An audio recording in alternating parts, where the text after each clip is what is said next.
Hello everybody, Root Beer here, and I hope you're all doing well. We're going to continue our look at the 2018 Manitoba Math Contest with question number 6. So we're over halfway done the paper, although just like other contests, the questions get harder as you continue on, so we probably shouldn't have spent half of our time on the first half, but we're starting to probably reach the halfway point in the time that's allotted as well. Okay, so question 6, again, 2 parts here. A part, prove that in any set A1, oops, still on eraser mode, A1, A2, A3, A4 of 4 integers, there are 2 elements that differ by a multiple of 3. Okay, so you might want to play around with this one, just try and make a set that doesn't work like this. This helps you understand what's going on. So for example, I could pick 1, 2, 3. None of those differ by a multiple of 3. But as soon as I try and add in, say, 4, 4 and 1 differ by a multiple of 3. Or if I tried to add in something like 5, 5 and 2 differ by a multiple of 3. What about negative 5? Negative 5 and 1 differ by 6. So it really, really doesn't work. Okay? And you have to sort of try and figure out, well, why doesn't it work? And how could we put together these sets and show in some manner that they are not... There is no way to make it so you can't differ by a multiple of 3. Okay? And this is actually true. So this is true for a more general statement.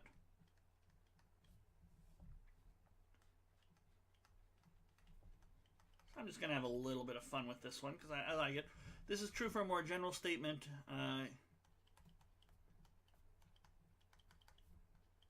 You can't have... what exactly is their phrasing? There are 2 elements... Okay. This basically is about pigeonhole principle and remainders or modular arithmetic. Let's say in any set of n plus 1 integers, there are 2 that differ by a multiple of n. In this question, there's nothing special about 3. Sometimes, 3 is nice because it's a prime, it's the smallest odd prime, it's got some wonderful properties, but that's not really the case for this one. Okay? In general, any set of n plus 1 integers will have 2 that differ by a multiple of n. And so here's the general reason why, and this uses something, and I already mentioned this, it's called the pigeonhole principle. It basically means, trying to think of a good way to say it. Basically, the reason it's called pigeonhole principle is because if you had a bunch of sort of tiny little pigeon shelters or pigeon boxes, I don't actually know the right term. I'm sure a bird keeper out there knows these things. But these sort of little, let's say birdhouses. Okay, so say you've got 20 birdhouses, and you've got 21 pigeons, and you know that all your pigeons are in houses. Well, there's too many pigeons and not enough birdhouses. At least one birdhouse will have 2 pigeons in it. And that's sort of the same idea here. That's the reasoning.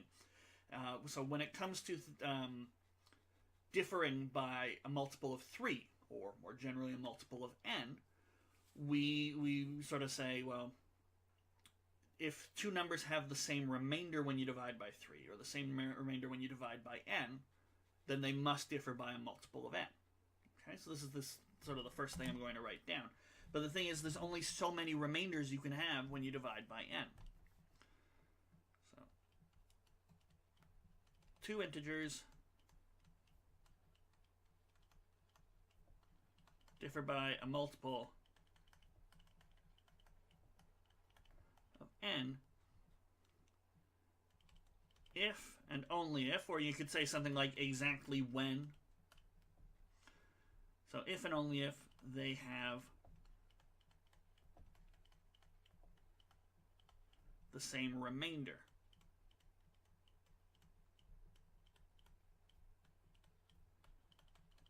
when we divide by n. Okay? So, for example, if I had integer a, and I wrote it as n times some amount plus a remainder, and I had b, and that looked like n times some amount plus a remainder. B minus a will be a multiple of n, exactly if you got nl plus s minus nk plus r. So you'll get n times l minus k, and then you'll get plus s minus r. But the thing about remainders is, remainders are only from 0 up to n minus 1. Okay? You can't have a remainder of 5 when you're dividing by 3. That doesn't work. And as a result, the only multiple of 3 that s minus r can be is 0 when they are both the same value. Otherwise, s minus r it's going to sit somewhere between n minus 1 and 1 minus n. And the only multiple of n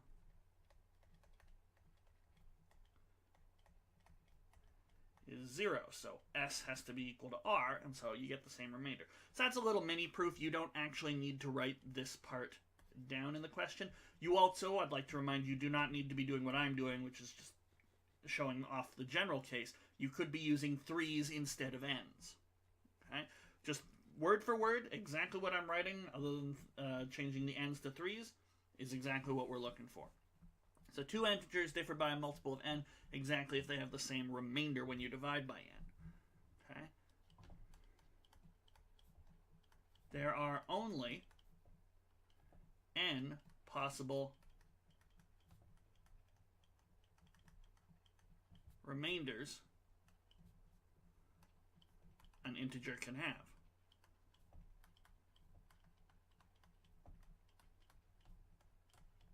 When we divide by n. Okay? So in this case, the remainders are the birdhouses. Okay? There's a birdhouse for 1, a birdhouse for 2, a birdhouse for a remainder of 0 when we're talking about divisibility by 3. There's the 0 house, the 1 house, the 2 house. And if I'm saying I've got 4 integers, I got 4 pigeons living in these houses, with 3 houses and 4 pigeons, all you need is more than 3, and you know that at least one house has 2 pigeons in it. Okay? You can have more general pigeonhole principle things, like if I had more than 6 pigeons, if I had more than 6 numbers, I'd know that there are at least 3 that sort of differ by multiples of 3, pairwise, and that sort of a thing. But all we really care about is this, that there are n houses, but n plus 1 pigeons, so one of these birdhouses, maybe more, but at least one, have to have 2 pigeons, have to have 2 numbers in them. So we just need to write that up. And you are absolutely welcome to say things like by pigeonhole principle. The people who mark these papers do know what that means. So by pigeonhole principle, with n plus 1 integers, that is to say 4 integers, and only n remainders possible,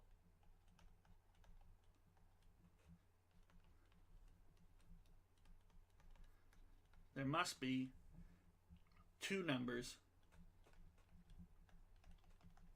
with the same remainder.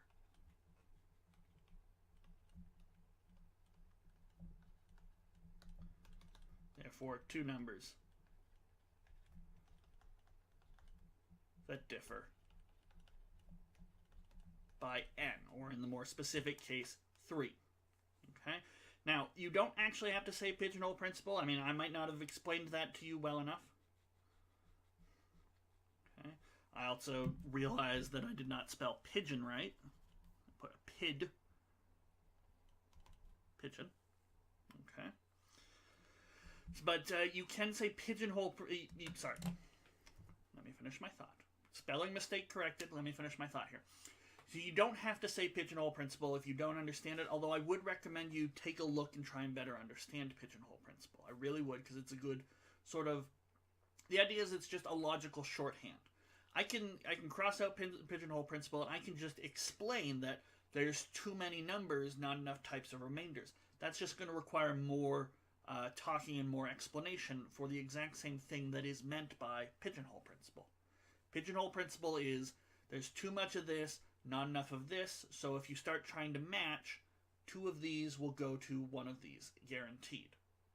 Okay, that's the idea. As I say, it's a useful logical result, so if you want to know more about it, then I absolutely encourage you to look it up online, read a little bit about it, figure out what the little pigeon boxes I was trying to talk about are actually called. But, birdhouses is good enough. But there we go. And I like, I'm always happy when I can generalize things. That's one of the things I like about math. But don't let the ends fool you. You replace all my ends with 3's, and you've got an answer to the question. You really do. Okay, now, that was just A part. We've got a B part left to do. Prove that no positive integer has a square of the form 100k plus 51. Okay, so just like in A, I think we're going to need remainders here. Okay, usually when somebody, and this is just an experience thing, but usually when somebody says show something can't be a square, show something can't be a cube, and things like that, I start thinking about modular arithmetic.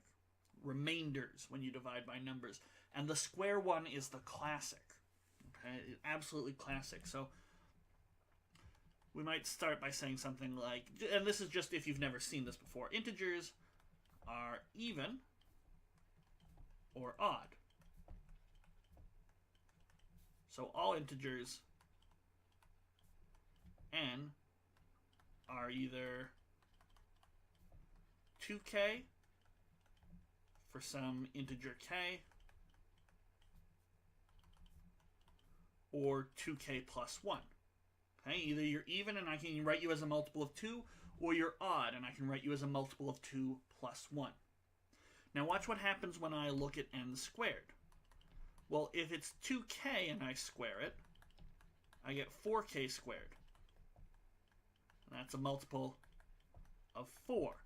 Some people also say this is equivalent to 0 mod 4. Okay.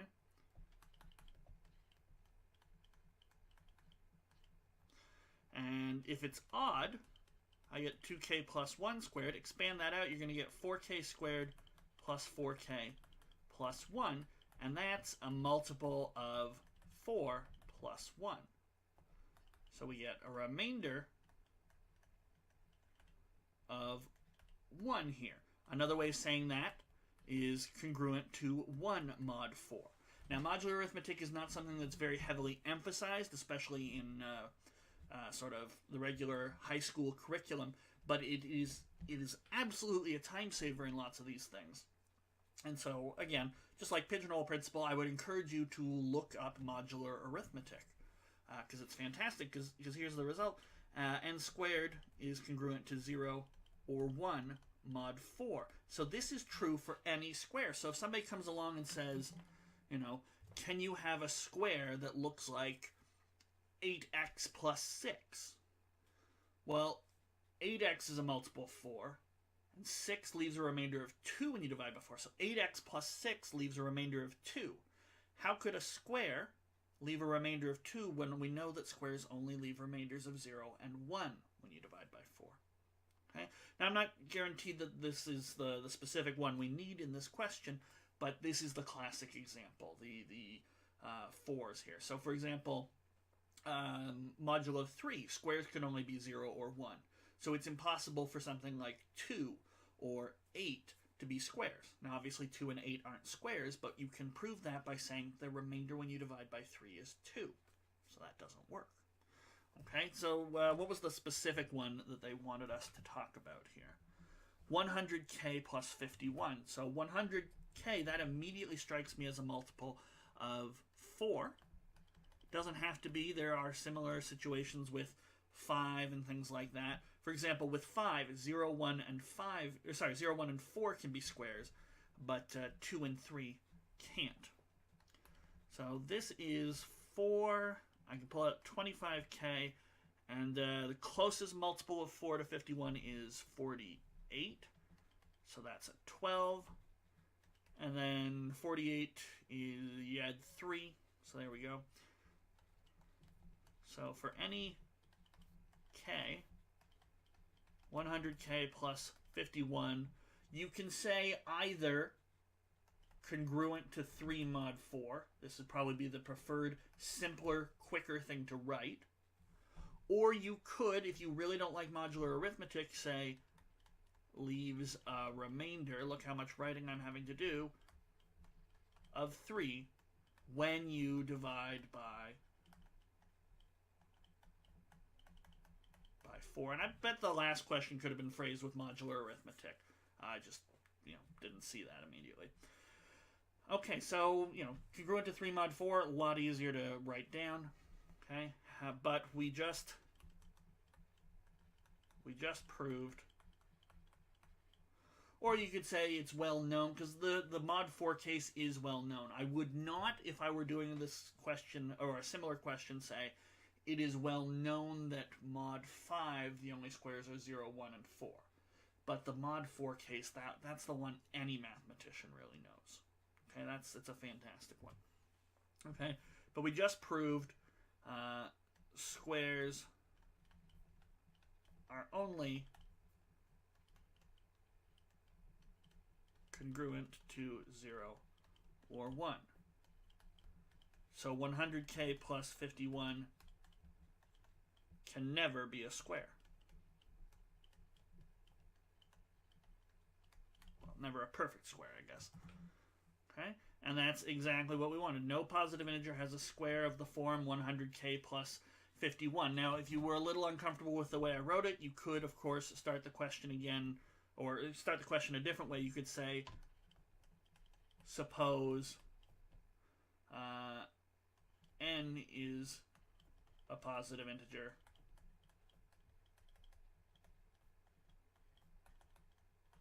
so that n squared is equal to 100k plus 51. That would be a fine way to start the question off. That way you are more specifically doing what they're talking about, which is talking about a single positive integer, but you don't need to. Okay, that's one way to start the question off, but the way I did it, despite not referencing any particular positive integer, all we're doing is showing that 100k plus 51 can't be the square of an integer. And that's all we need to do. Okay? So, yeah, that finishes off question number 6. So up next will be question number 7. As I occasionally try and plug my channel, feel free to like or subscribe or leave a comment or anything like that. You don't have to, no pressure, but I will see you for question number 7 for more of the MMC next time.